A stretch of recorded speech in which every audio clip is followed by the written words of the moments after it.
ಯಾವಾಗ ಭರ್ಜರಿ ಗೆಲುವು ಸಿಕ್ಕಿತು ತಕ್ಷಣಕ್ಕೆ ದೊಡ್ಡ ವಿಜಯೋತ್ಸವವನ್ನ ಭಾರತೀಯ ಜನತಾ ಪಕ್ಷದ ಕಚೇರಿಯಲ್ಲಿ ಆಚರಿಸಲಾಯಿತು.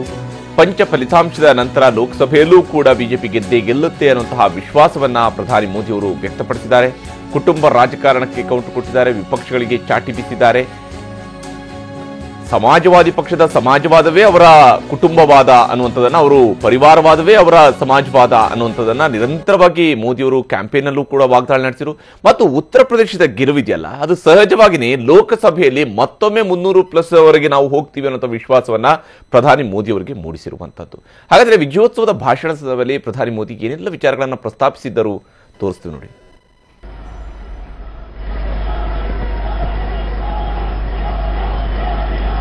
2022 के नतीजों ने 2024 के नतीजे तय कर दिए हैं।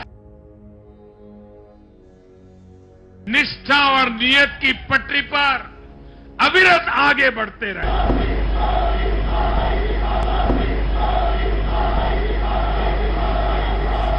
देश की गाढ़ी कमाई को लूटकर अपनी तिजोरी भरने की ये प्रवृत्ति कुछ लोगों की पहचान के साथ जुड़ गई।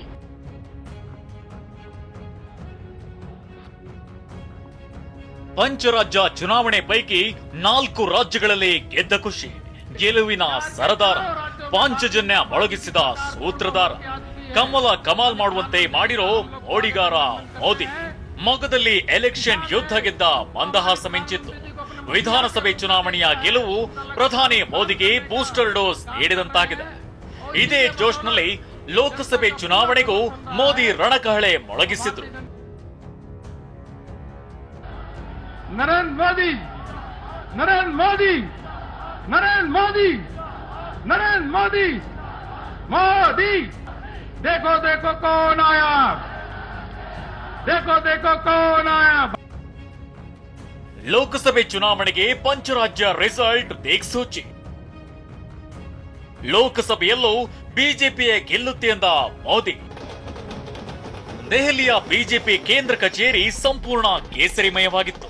ಕಾರ್ಯಕರ್ತರಿಗೆ ಧನ್ಯವಾದ ತಿಳಿಸಲು ಬಂದ ಪ್ರಧಾನಿ ಮೋದಿ 5 ರಾಜ್ಯಗಳ ಫಲಿತಾಂಶ ಲೋಕಸಭಾ ಚುನಾವಣೆಗೆ ದಿಕ್ಸೂಚಿ ಅಂತ ಹೇಳಿದ್ರು. ಲೋಕಸಭಾ ಚುನಾವಣೆಯಲ್ಲೂ ಬಿಜೆಪಿಯೇ ಗೆಲ್ಲುತ್ತೆ, 3ನೇ ಬಾರಿಗೆ ಗೆದ್ದು ಕೇಂದ್ರದಲ್ಲಿ अधिकार ಹಿಡಿಯುತ್ತೇವೆ ಅಂತ ಭವಿಷ್ಯ ನುಡಿದ್ರು. लोकसभा में हम दोबारा जीत करके आए तो ज्ञानियों ने कहा था कि भाई 2019 के जीत में क्या है, ये तो 2017 में ही तय हो गई थी, क्योंकि 2017 में यूपी का रिजल्ट आया था। मैं मानता हूं इस बार भी ये ज्ञानी जरूर कहने की हिम्मत करेंगे कि 2022 के नतीजों ने 2024 के नतीजे तय कर दिए हैं। ಡಬಲ್ ಇಂಜಿನ್ ಸರ್ಕಾರದಿಂದಲೇ ದೇಶ ಉದ್ಧಾರ. ಎಲ್ಲೆಲ್ಲಿ ಡಬಲ್ ಇಂಜಿನ್ ಸರ್ಕಾರ ಇದೆಯೋ ಅಲ್ಲೆಲ್ಲ ದೇಶ ಅಭಿವೃದ್ಧಿ ಕಂಡಿದೆ ಅಂತ ಹೇಳುತ್ತಲೇ ಕಾಂಗ್ರೆಸ್ಗೆ ಮೋದಿ ಟಕ್ಕರ್ ಕೊಟ್ಟರು. हमारी नीतियां जमीन से जुड़ी रही और हमारे प्रयास निष्ठा और नियत की पटरी पर अविरत आगे बढ़ते रहे। जहां जहां डबल इंजन की सरकार रही वहां पर जनता के हितों की डबल सुरक्षा हुई और विकास के कार्यों की गति भी तेज हुई। ಭಾರತದಲ್ಲಿ ಕುಟುಂಬ ರಾಜಕಾರಣ ಅಂತ್ಯವಾಗುತ್ತೆ. ಇನ್ನು ಕಾಂಗ್ರೆಸ್ ಮತ್ತು ಎಸ್ಪಿಯ ಕುಟುಂಬ ರಾಜಕಾರಣದ ವಿರುದ್ಧ ಗುಡುಗಿದ ಪ್ರಧಾನಿ ಮೋದಿ, ನಾವು ಯಾವ ಕುಟುಂಬದ ವಿರುದ್ಧವೂ ಇಲ್ಲ, ಯಾವುದೇ ವ್ಯಕ್ತಿಯ ದ್ವೇಷಿ ಅಲ್ಲ ಅಂದ್ರು. ಆದ್ರೆ ವಂಶಾಡಳಿತದಿಂದ ದೇಶದಲ್ಲಿ ಯಾವುದೇ ಅಭಿವೃದ್ಧಿಯಾಗಲ್ಲ. ಹೀಗಾಗಿ ವಂಶಾಡಳಿತ ರಾಜಕಾರಣಕ್ಕೆ ಮುಂದಿನ ದಿನಗಳಲ್ಲಿ ಜನರೇ ಅಂತ್ಯವಾಡಲಿದ್ದಾರೆ ಅಂದ್ರು. क्षेत्रवाद, प्रदेशवाद, जातिवाद, संप्रदायवाद का रंग देने का प्रयास भारत के उज्जवल भविष्य के लिए बहुत बड़ी चिंता का विषय है। इसके साथ ही जिस एक बात पर मैंने सबसे ज्यादा चिंता जताई थी वो थी गौर परिवारवाद।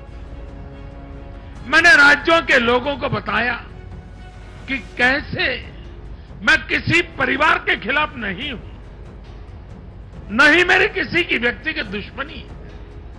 मैं लोकतंत्र की चिंता करता हूं और मैं सभी ज्ञानियों को कहता हूं, जरा लोकतंत्र के तराजू पर इन चीजों को तोल के देखो।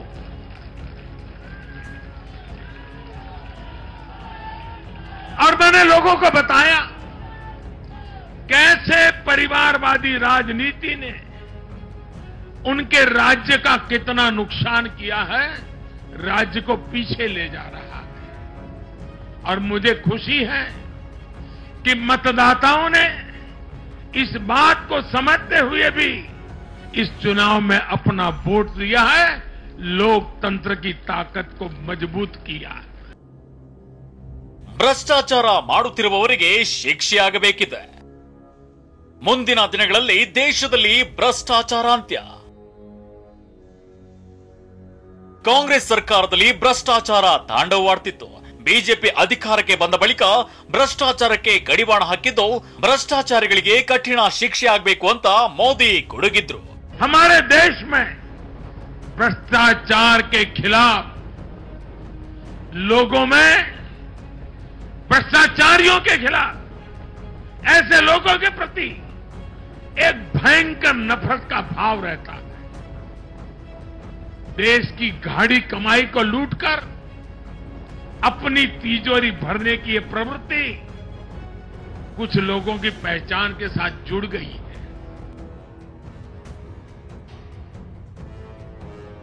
ಒಟ್ನಲ್ಲಿ ಮುಂದಿನ ಲೋಕಸಭಾ ಚುನಾವಣೆಯ ದಿಕ್ಸೂಚಿ ಅಂತಾನೆ ಕರೆಯಲಾಗುತ್ತಿದ್ದ ಉತ್ತರ ಪ್ರದೇಶ ಚುನಾವಣೆಯನ್ನ ಮೋದಿ ಪ್ರತಿಷ್ಠೆಯಾಗಿ ಸ್ವೀಕರಿಸಿದ್ರು. ಇದೀಗ ಭರ್ಜರಿ ಗೆಲುವು ದಾಖಲಿಸುವ ಮೂಲಕ ಮತ್ತೊಂದು ದೊಡ್ಡ ಅಲೆ ಬಿಸಿ ಸುನಾಮಿ ಸೃಷ್ಟಿಸಿದ್ದಾರೆ. Bureau report, ಟಿವಿ9.